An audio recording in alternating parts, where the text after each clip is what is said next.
En prenant cette pièce dans les mains, j'ai pu m'apercevoir que c'était une exécution magnifique. Ma grande surprise en ouvrant le boîtier, c'est de découvrir un mouvement de très belle facture et de très belle fabrication. Tout est parfaitement poli, tout est parfaitement doré.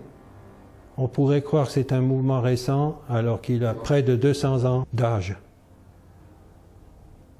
On est étonné qu'ils aient pu arriver à faire une précision pareille, c'est-à-dire avec une 30 Hz de vibration.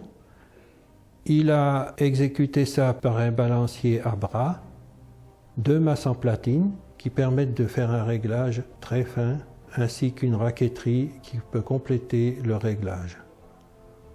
Il a conçu un échappement avec une tuile en saphir qui permet d'avoir un déroulement très précis.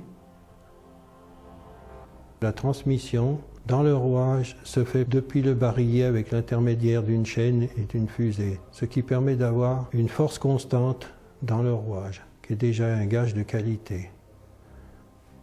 Ensuite, les roues sont pivotées avec des plaques contre-pivot. Cette technique du compteur tierce, cette technique du compteur de secondes, cette technique du compteur de minutes ou de compteur d'heures, c'est absolument formidable. À l'époque, on peut dire que c'était vraiment le premier chronographe qui a existé. Si on regarde ses fonctions, départ au poussoir, on presse, elle tourne, on arrête, elle donne le temps. Remise à zéro sur un deuxième poussoir, c'est vraiment le chronographe.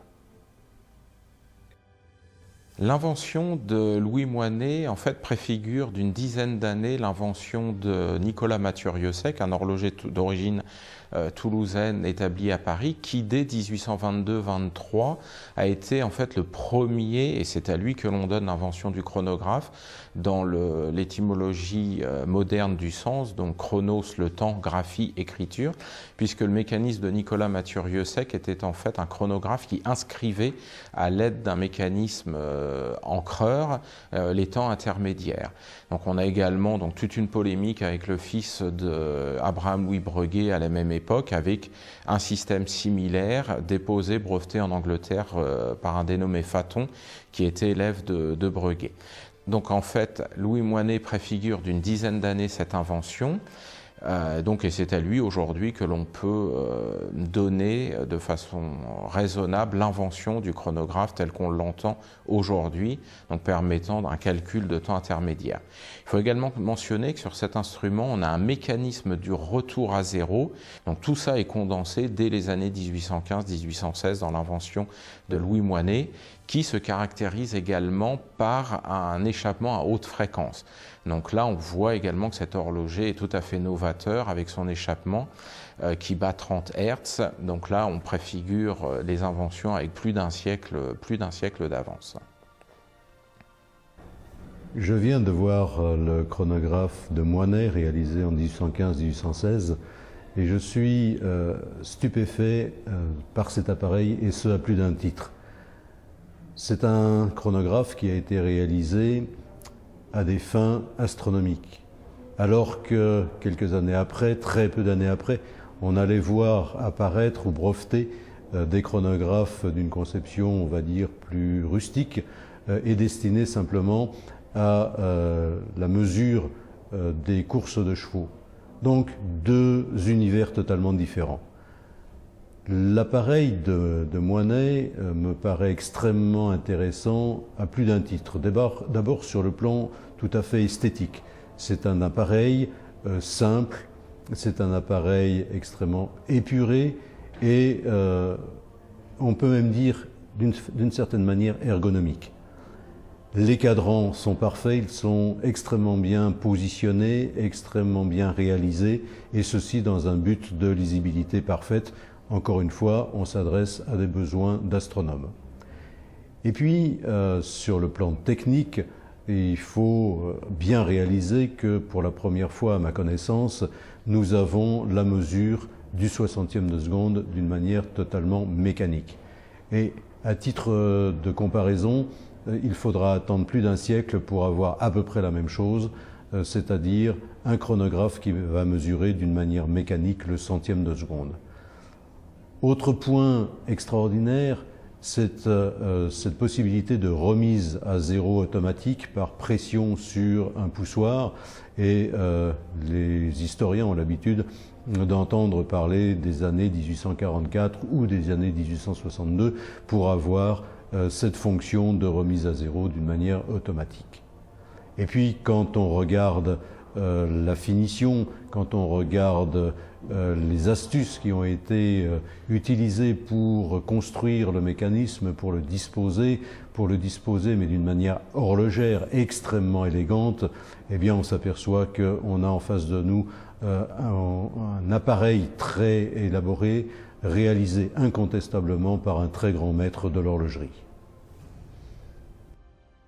Si on admet aujourd'hui que Louis Moinet n'est pas forcément un personnage très connu, ça mérite quand même de rappeler que dans la présentation de ce conte tierce datant de 1816, il est tellement inventeur et avant-gardiste par la même occasion que on pourrait même dire, avec des termes peut-être un peu contemporains et urbains aujourd'hui, il a bluffé tout le monde.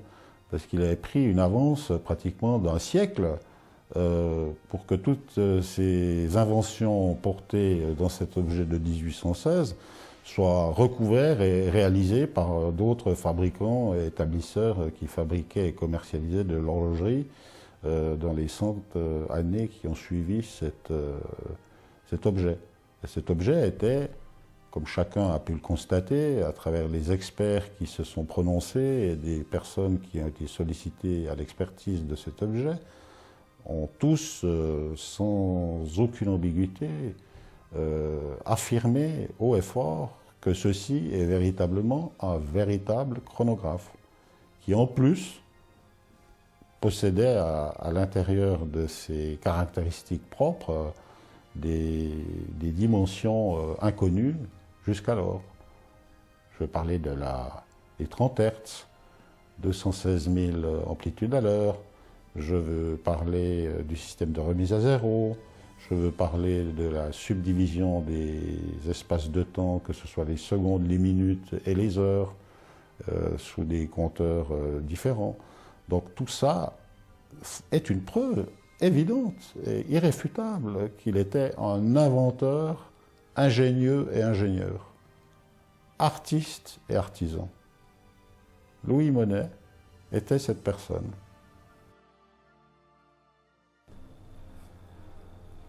Ça fait une quinzaine d'années que j'ai recommencé ce travail qui consiste à refaire connaître le nom de Louis Moinet, un grand horloger parisien du XVIIIe dont l'héritage avait été oublié de nos jours. Quand on a recommencé, on n'avait pas grand-chose dans les mains. On avait une notice biographique du Panthéon biographique universel, une notice nécrologique qui consiste en une quinzaine de pages décrivant la vie de Louis Moinet, mais tout le reste de son œuvre avait été oublié. Et entre-temps, on a retrouvé des pendules artistiques qu'il a créées pour Napoléon ou pour le maréchal Murat, le roi de Naples, les deux présidents américains Thomas Jefferson et James Monroe, ainsi que d'autres pour d'autres têtes couronnées d'Europe. On a également retrouvé des précieux exemplaires de son fameux traité d'horlogerie qui date de 1848, qu'il a mis 20 ans à écrire et qui est l'ouvrage de référence du XIXe siècle. Aujourd'hui, on a une société qui s'appelle les Ateliers Louis Moinet, à Saint-Blaise, en Suisse, et dont le but est de promouvoir l'héritage de Louis Moinet à travers des créations modernes qui ont le même esprit que celles de Louis Moinet, à savoir des valeurs d'horlogerie créative, d'art et d'astronomie. On a par exemple incorporé dans nos créations modernes des météorites tout à fait rares et exclusives de la Lune ou de Mars. Aujourd'hui, c'est un plaisir et c'est un honneur de partager avec vous une découverte exceptionnelle, peut-être le plus grand fait historique en horlogerie des 200 dernières années, la découverte de ce premier chronographe jamais réalisé par Louis Moinet en 1816. Louis Moinet, inventeur du chronographe.